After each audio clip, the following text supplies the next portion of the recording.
Good morning friend and welcome to my educational channel Masoom Tutorials. I hope you are doing well. So हम लोग जो है कई दिनों से इलेक्ट्रोस्टैटिक चैप्टर पढ़ रहे हैं और ये आज जो है इलेक्ट्रोस्टैटिक का लेक्चर नंबर 9 है। अभी तक हमने इलेक्ट्रिक डाइपोल मोमेंट के कारण जो है एंड ऑन पोजीशन में electric field intensity previous class में देखा था। आज जो है उसके आगे पढ़ेंगे और आज हम लोग पढ़ेंगे कि इलेक्ट्रिक डाइपोल मोमेंट के कारण इक्वेटोरियल पोजीशन पर इलेक्ट्रिक फील्ड इंटेंसिटी क्या होता है, उसका रिलेशन क्या है इलेक्ट्रिक डाइपोल मोमेंट और electric field intensity at equatorial position. ठीक है, तो उसको कुछ समझने की कोशिश करते हैं। ठीक है, सो मैं थोड़ा सा डिवीजन कर देता हूँ कि इलेक्ट्रिक डाइपोल मोमेंट क्या है। जब दो इलेक्ट्रिक चार्ज हो, ठीक है, जैसे यहाँ पर मैं बना देता हूँ, दो इलेक्ट्रिक चार्ज हो, एक प्लस क्यू, मान लीजिए कि यहाँ पर एक चार्ज है और यहाँ पर एक चार्ज है। ठीक है, दो इलेक्ट्रिक चार्ज हो, एक प्लस क्यू, एक माइनस क्यू, एक प्लस क्यू, तो दोनों के सिस्टम, ऐसे सिस्टम को ही इलेक्ट्रिक डाइपोल बोला जाता है। A system consist of two electric charge of equal magnitude but opposite direction forms a electric dipole. ये जो इलेक्ट्रिक डाइपोल है, ठीक है। सो हमें यहाँ पर क्वेश्चन है कि इक्वेटोरियल पोजीशन किसे कहते हैं। इसके मिड पॉइंट से परपेंडिकुलर ड्रॉ करेंगे और कहीं पर भी मिड पॉइंट से परपेंडिकुलर ड्रॉ करेंगे। ठीक है, ये मान लीजिए कि ये परपेंडिकुलर है from the mid point of this electric dipole and we have to find out the electric field intensity at this point P. Okay, so at this point is known as equatorial point और equatorial position. ठीक है, सो हमें इस point पर electric field intensity find out करना है due to this electric dipole. तो इसी का हेडिंग है कि electric field intensity at a point on the equatorial line of electric dipole, और इसको ब्रॉड साइड ऑन पोजीशन भी बोला जाता है। ठीक है, ब्रॉड साइड ऑन पोजीशन। तो ब्रॉड साइड ऑन पोजीशन के कारण जो है इलेक्ट्रिक फील्ड इंटेंसिटी हमें फाइंड आउट करना है। ठीक है, तो इसको पहले हम लोग इसका स्ट्रक्चर देखते हैं। जैसे मैं प्रीवियस क्लास में भी बताया था कि दोनों चार्ज के बीच के डिस्टेंस को हम लोग 2L से लिखते हैं, 2L। ठीक है, जब ये टोटल 2L है तो ये चूंकि मिड पॉइंट है, इसको O से लिख सकता हूँ, ओरिजिन। तो जब ये टोटल 2L है तो ये हो जाएगा L। ठीक है, ये भी हो जाएगा L। ठीक है, ये L हुआ, और इक्वेटोरियल पॉइंट P और मिड पॉइंट के बीच का डिस्टेंस इफ R हो, ये जो है R हो, ये 90 डिग्री है क्योंकि ये परपेंडिकुलर है। तो होगा क्या चीज़, इस पॉइंट पर सुपरपोजिशन प्रिंसिपल का यूज करेंगे कि electric field intensity at point P due to plus Q and electric field intensity at point P due to minus Q। ये दोनों चार्ज के कारण इस पॉइंट पर electric field intensity find out करेंगे और सुपरपोजिशन प्रिंसिपल का यूज करके हम लोग क्या करेंगे, इस जगह फाइनल इलेक्ट्रिक फील्ड इंटेंसिटी निकाल सकते हैं। ठीक है, सो हम लोग अभी लिखते हैं उसको। अच्छा, इसके कारण इस जगह इलेक्ट्रिक फील्ड इंटेंसिटी होगा तो ये दोनों के बीच का डिस्टेंस भी मालूम होना चाहिए। तो इसको अगर मैं मिला दूँ ऐसे करके, तो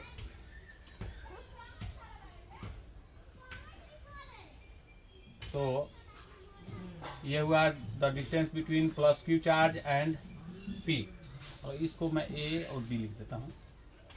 तो B से P के डिस्टेंस को बोलेंगे क्या चीज़, तो ये क्या हाइपोटेनस है, ये परपेंडिकुलर, ये बेस, ये हाइपोटेनस, तो ये क्या होगा √r² प्लस L²। तो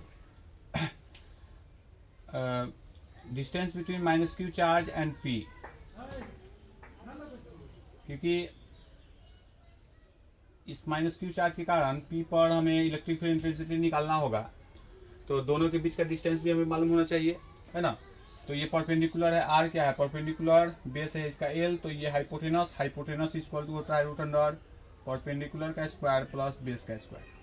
ठीक है, तो माइनस Q और P के बीच का डिस्टेंस भी हमें मालूम चल गया, प्लस Q और P के बीच का डिस्टेंस भी हमें मालूम चल गया।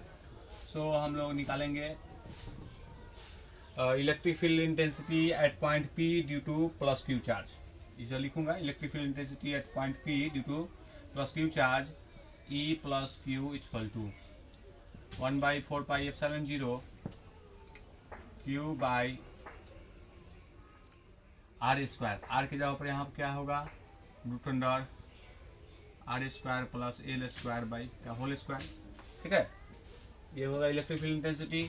अच्छा, इसका डायरेक्शन किधर होगा, तो चूंकि प्लस क्यू चार्ज है तो हम लोग जानते हैं कि इलेक्ट्रिक फील्ड इंटेंसिटी का direction from plus Q charge से स्टार्ट होता है, मतलब towards away from the plus Q charge. Electric field intensity direction is away from plus Q charge, तो इसका डायरेक्शन किधर होगा, तो इसके ऊपर की तरफ होगा, है ना। तो इसको मैं लिख सकता हूँ E प्लस क्यू, इसका डायरेक्शन ऊपर की तरफ होगा। तो इसका डायरेक्शन मैं लिख सकता हूँ B से P की ओर along BP, B से P की ओर, है ना। Similarly electric field intensity due to minus Q charge at point P, तो ये क्या होगा E minus Q equal to 1/4πε0 Q by root under R square plus L square का होल स्क्वायर। लेकिन इसका डायरेक्शन किधर होगा, तो हम लोग जानते हैं कि इलेक्ट्रिक फील्ड इंटेंसिटी का direction towards minus Q charge होता है, निगेटिव चार्ज की ओर होता है ना। इलेक्ट्रिक फील्ड इंटेंसिटी का डायरेक्शन जो है टुवर्ड्स निगेटिव चार्ज होता है। सो इसका जो डायरेक्शन होगा, ये इसका डायरेक्शन ऐसा होगा, है ना। तो इसको मैं ऐसे लिख सकता हूँ E माइनस क्यू। ठीक है, तो इसका डायरेक्शन होगा P से A की ओर, मतलब along PA। ठीक है, तो हमें E plus Q charge E minus Q charge obtain हुआ, इसका हमें रिजल्टेंट निकालना होगा, है ना। तो हम लोग क्या करेंगे, एक इसको जो है इसका रिजल्टेंट निकालने के लिए हम लोग parallelogram law of vector addition का यूज करेंगे, है ना। तो अगर यहाँ का एंगल थीटा हो, ठीक है, यहाँ का एंगल थीटा हो, तो हम लोग ऐसे कर सकते हैं, draw a line parallel to AB के पैरेलल मैंने एक लाइन खींचा। ठीक है, इसका नाम मैं कुछ भी रख सकता हूँ, इसका नाम PR कर सकता हूँ। PR एक पैरेलल लाइन खींचा जो AB के पैरेलल में है। Draw PR parallel to AB। तो देखिए PR पैरेलल टू AB है और ये एंगल है, क्योंकि PR पैरेलल टू AB और ये क्या है ट्रांसवर्स लाइन है, तो ये जितना होगा उतना ही एंगल ये होगा थीटा। ठीक है, फिर जो है अगर यहाँ पर देखेंगे PR पैरेलल टू AB, तो ये एक लाइन है ना, ये एक्चुअल में सीधा लाइन है ट्रांसवर्स लाइन, तो ये भी क्या है थीटा है। तो जब ये थीटा तो ये भी क्या होगा थीटा होगा, है ना। तो थीटा ये कितना एंगल हो गया 2 थीटा हो गया, मतलब angle between plus Q E plus Q और E minus Q is equal to 2 theta. So the resultant of E plus Q and E minus Q using parallelogram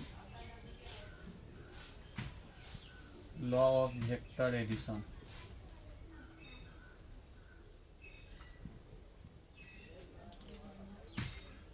E is equal to root under E plus Q square E1 square plus E minus Q का mode square plus 2E1 E plus Q E minus Q cos theta. Cos theta means दोनों के बीच का angle, plus Q और minus Q, E plus Q और E minus Q के बीच का angle, तो E plus Q और E माइनस Q के बीच का एंगल कितना थीटा, 2 थीटा, कॉस 2 थीटा। ठीक है, इसको जब सॉल्व करेंगे तो मैं डायरेक्ट लिख रहा हूँ, इसको आप सॉल्व करेंगे तो हमें ऑब्टेन होगा E equal to 2E plus Q cos theta. यहाँ पर 2 थीटा है, यहाँ पर थीटा ऑब्टेन होगा। ठीक है, इसको अगर ये कैसे आया इससे या तो पैरेललोग्राम लॉ का यूज़ किया हूँ मैं। इसको मैं इसके बाद जो है ये ये प्रूफ करने के बाद जो है मैं इसको समझा दूंगा कि ये जो है इससे ये कैसे आया, ठीक है। सो हम लोग जब इसको सॉल्व करेंगे तो हमें ये ऑब्टेन होगा। इसमें एक्चुअली में मैंने क्या किया हूँ, देखिए ई प्लस क्यू का जो वैल्यू है वही ई माइनस क्यू का भी वैल्यू है, ठीक है। ई प्लस क्यू का जो वैल्यू है वही ई माइनस क्यू का वैल्यू है, इसलिए मैं ई माइनस क्यू की जगह पर अगर यही वैल्यू पुट कर दूँ तो मतलब क्या हुआ, ई प्लस क्यू का स्क्वायर प्लस ई प्लस क्यू का ये स्क्वायर रहेगा। मतलब क्या है, ई प्लस क्यू का मोड जो है ये एक्चुअल में मोड है ना, ये मोड है, दोनों का मोड जो है सेम है, इसलिए मैंने ई माइनस क्यू की जगह पर ई प्लस क्यू पुट कर दिया तो हमें ये ऑब्टेन होगा, है ना। इसको आप सॉल्व करेंगे आपको आराम से मिल जाएगा। तो ये हमें ऑब्टेन हुआ, मतलब ये क्या है, final electric field intensity at point P. E is the final electric field intensity at point P. तो हम लोग इस जगह पुट करेंगे E equal to 2 E plus Q का वैल्यू है यह 1/4 pi epsilon 0 Q by root under R square plus L square into cos theta. Cos theta means ये एंगल है, तो cos theta means L by root under L by root under यहाँ square है R square plus L square, ठीक है। ये हमें obtain होगा, इसको आप नोट कर लें, उसके बाद आगे सॉल्व करते हैं। तो हमें जो है final electric field intensity at point P जो है ये आया है E equal to 1/4 pi epsilon 0 Q into 2L, two जो है यहाँ पर ला दिया मैं, और रूट अंडर हो जाएगा R square plus L square पर पावर 3/2, क्योंकि इसका पावर 2 है, इसका पावर 1/2 है ना।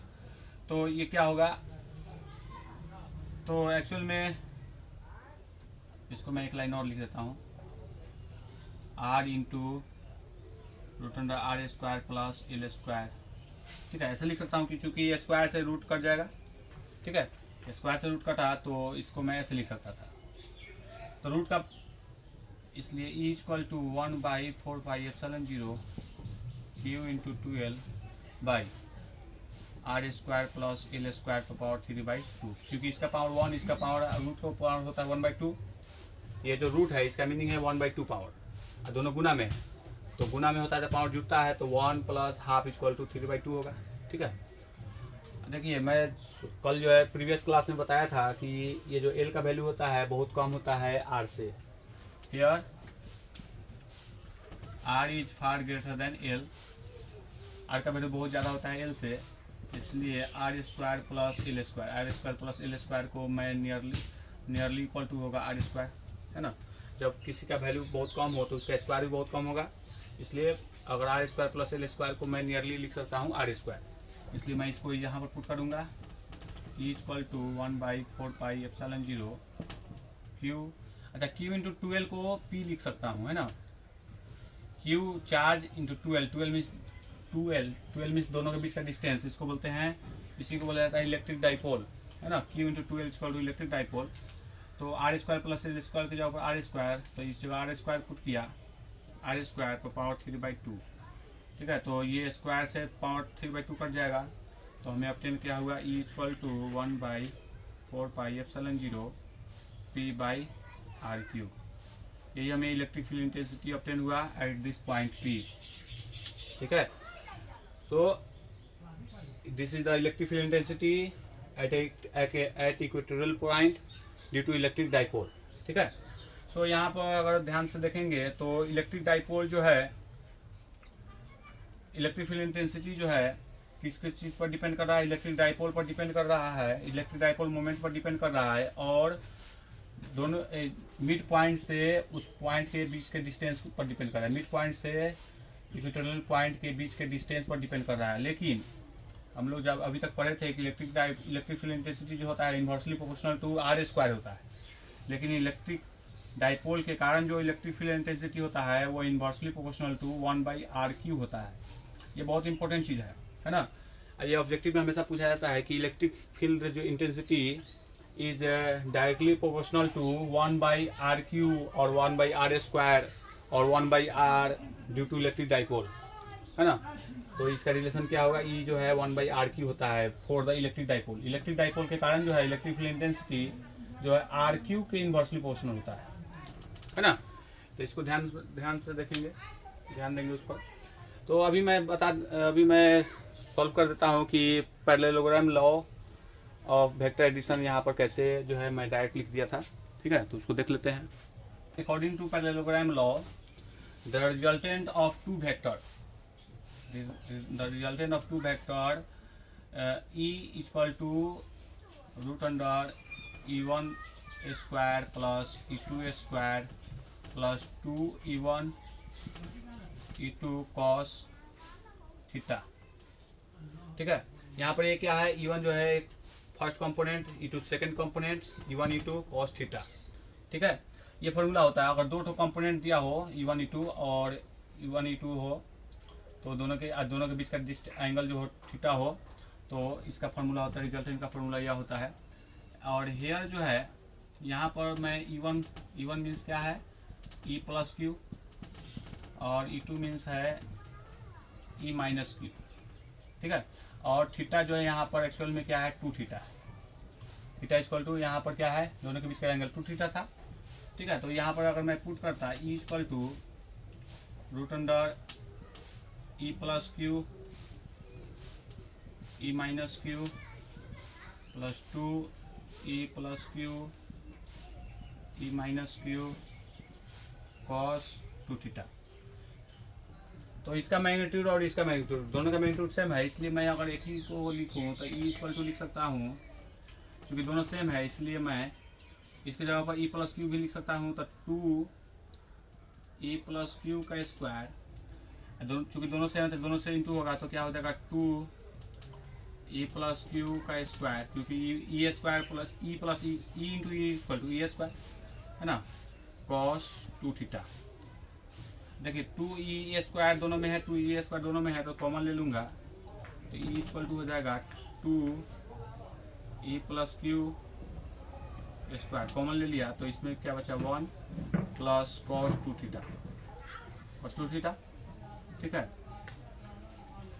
तो root under 2E plus Q square, 1 plus cos 2 theta का फॉर्मूला होता है 1 plus cos 2 theta equal to 2 cos 2 theta by 2।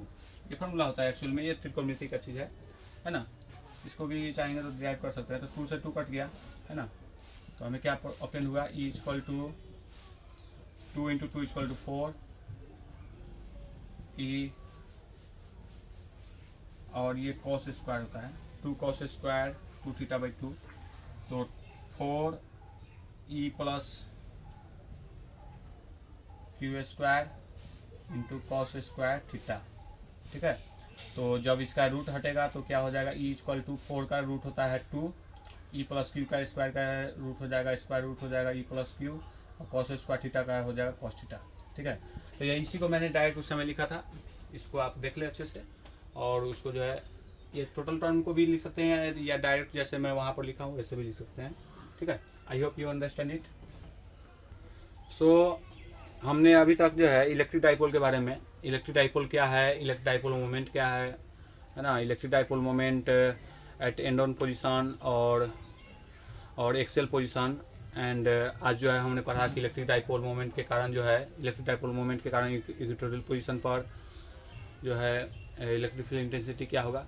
Equatorial position को ब्रॉड साइड ऑन पोजीशन भी बोला जाता है, इसको दिमाग में रखेंगे, ठीक है। अब कुछ है कि जैसे कुछ मॉलिक्यूल जो है पोलर मॉलिक्यूल होता है, कुछ मॉलिक्यूल जो है नॉन पोलर मॉलिक्यूल होता है, ये ऐसा क्यों होता है। तो देखिए जो मॉलिक्यूल में अधिकांश जो मॉलिक्यूल होता है उसमें पॉजिटिव चार्ज और निगेटिव चार्ज दोनों होगा, है ना। एक्चुअल में सभी जितना भी मॉलिक्यूल है सभी जो है पॉजिटिव और निगेटिव चार्ज दोनों से मिलकर बनता है। लेकिन कुछ मॉलिक्यूल पोलर होते हैं, कुछ मॉलिक्यूल नॉन पोलर होते हैं। इसका क्या कारण है, इसको अभी हम लोग समझते हैं। जो मॉलिक्यूल में पॉजिटिव चार्ज और निगेटिव चार्ज दोनों जो है कोइंसाइड्स विथ ईच अदर हो, मतलब एक दूसरे के ऊपर में हो, पॉजिटिव चार्ज और निगेटिव चार्ज दोनों जो हो एक दूसरे के ऊपर में हो, या कोइंसाइड्स उसको बोल सकते हैं, कोइंसाइड्स हो एक दूसरे के, तो ऐसे मॉलिक्यूल जो है होते हैं वो नॉन पोलर होते हैं। और जो मॉलिक्यूल में पॉजिटिव चार्ज और निगेटिव चार्ज का पोजीशन डिफरेंट पॉइंट पर हो, है ना, कोइंसाइड्स ना हो, दोनों मॉलिक्यूल्स का पॉजिटिव चार्ज और नेगेटिव चार्ज जो हो, एक मॉलिक्यूल का पॉजिटिव चार्ज और नेगेटिव चार्ज कोइंसाइड्स ना हो, या सुपर पोजिशन एक सुपर इम्पोज ना हो एक दूसरे पर, तो ऐसे मॉलिक्यूल जो होते हैं वो पोलर मॉलिक्यूल होते हैं, ठीक है।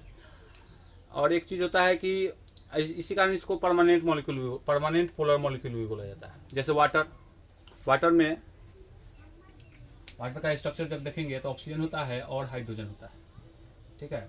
तो ऑक्सीजन चूंकि ज़्यादा इलेक्ट्रोनेगेटिव एलिमेंट है, इसलिए यहाँ पर डेल माइनस होता है और यहाँ डेल प्लस होता है। तो ये नेगेटिव चार्ज, ये पॉजिटिव चार्ज, तो दोनों के बीच में एक इलेक्ट्रिक डाइपोल मोमेंट क्रिएट होगा, ठीक है। तो ऐसे मॉलिक्यूल को बोला जाता है पोलर मॉलिक्यूल, ठीक है। तो पोलर मॉलिक्यूल है, और जिस मॉलिक्यूल में पॉजिटिव चार्ज और नेगेटिव चार्ज एक दूसरे पर कोइंसाइड्स हो, उसको वो ऐसे मॉलिक्यूल होंगे नॉन पोलर, जैसे कार्बन डाइऑक्साइड हुआ या CH4 हुआ। ऑर्गेनिक जितना भी है, ऐसे ऑर्गेनिक में हाइड्रोकार्बन जितने भी हैं, hydrocarbon, methane, ethane, propane, butane, ये सभी जो है नॉन पोलर होते हैं, ठीक है। और वाटर हुए पोलर मॉलिक्यूल, NaCl जो है पोलर मॉलिक्यूल है, NaCl सोडियम क्लोराइड। आयनिक एलिमेंट जितना है वो सभी पोलर मॉलिक्यूल है, ठीक है। या हाइड्रोजन बॉन्ड से रिलेटेड जितना भी मॉलिक्यूल है वो पोलर मॉलिक्यूल होते हैं। तो एक चीज़ होता है कि ऐसे मॉलिक्यूल को बोला जाता है परमानेंट पोलर मॉलिक्यूल, जो अपने आप जो है उसमें पहले से डाइपोल मोमेंट हो। लेकिन क्वेश्चन है कि कुछ मॉलिक्यूल को हम लोग पोलर बना सकते हैं, कुछ अगर नॉन पोलर मॉलिक्यूल हो तो उसको पोलर बनाया जा सकता है by using the electric field intensity, external electric field intensity. मतलब क्या, कोई अगर नॉन पोलर मॉलिक्यूल हो तो उसको एक्सटर्नल इलेक्ट्रिक फील्ड अप्लाई करके हम लोग उसको पोलर बना सकते हैं। तो इसको थोड़ा सा एग्जाम्पल डायग्राम से समझ लेते हैं। जैसे अगर कोई मॉलिक्यूल हो तो ये नॉन पोलर कब होगा, जब इसका पॉजिटिव चार्ज और नेगेटिव चार्ज दोनों जो हो एक दूसरे के कोइंसाइड्स हो, तो इसका electric dipole moment P equal to क्या होगा, 0 होगा, है ना। लेकिन इसी मॉलिक्यूल को यदि मैं एक एक्सटर्नल इलेक्ट्रिक फील्ड, ये इलेक्ट्रिक फील्ड है E, इसके अंदर में मैं अगर इसको डाल दिया तो ये क्या होगा, एक्चुअल में ये स्ट्रक्चर थोड़ा सा इलोंगेटेड हो जाएगा। और चूंकि ये प्लस इलेक्ट्रिक फील्ड इंटेंसिटी का डायरेक्शन इधर से इधर है, मतलब इलेक्ट्रिक फील्ड इंटेंसिटी का डायरेक्शन जो है इधर से इधर जा रहा है, मतलब पॉजिटिव से निकल रहा है, निगेटिव की तरफ जा रहा है। तो इसका जो निगेटिव होगा वो इधर चला आएगा और इसका पॉजिटिव जो है इधर आ जाएगा। इस कंडीशन में पॉजिटिव और निगेटिव दोनों एक दूसरे के कोइंसाइड्स है, लेकिन यहाँ पर जो है electric field, external electric field के कारण इसका निगेटिव मॉलिक्यूल और पॉजिटिव मॉलिक्यूल एक दूसरे से दूर हो गया। और इस तरह जो है हम लोग जानते हैं कि इलेक्ट्रिक डाइपोल का डायरेक्शन जो है निगेटिव से पॉजिटिव की तरफ होता है, ठीक है। ये नेगेटिव, ये पॉजिटिव का इलेक्ट्रिक डाइपोल मोमेंट जो है P इसमें जनरेट होगा जब P is not equal to 0 होगा।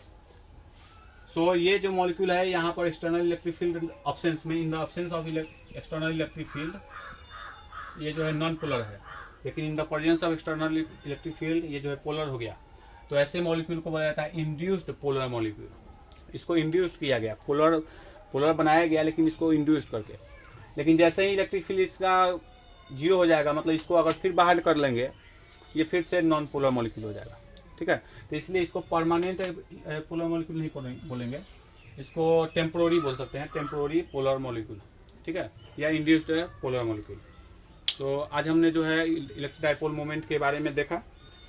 कल हम लोग देखेंगे कि इलेक्ट्रिक डाइपोल मोमेंट का जो है टॉर्क जनरेट होता है, इलेक्ट्रिक डाइपोल मोमेंट के कारण जो है टॉर्क जनरेट होता है, इसके बारे में हम लोग कल देखेंगे। So I hope you enjoy today lecture, and if you don't subscribe my channel then subscribe it and share my video to different group and Facebook channel. So आज के लिए इतना ही, thank you, have a nice day.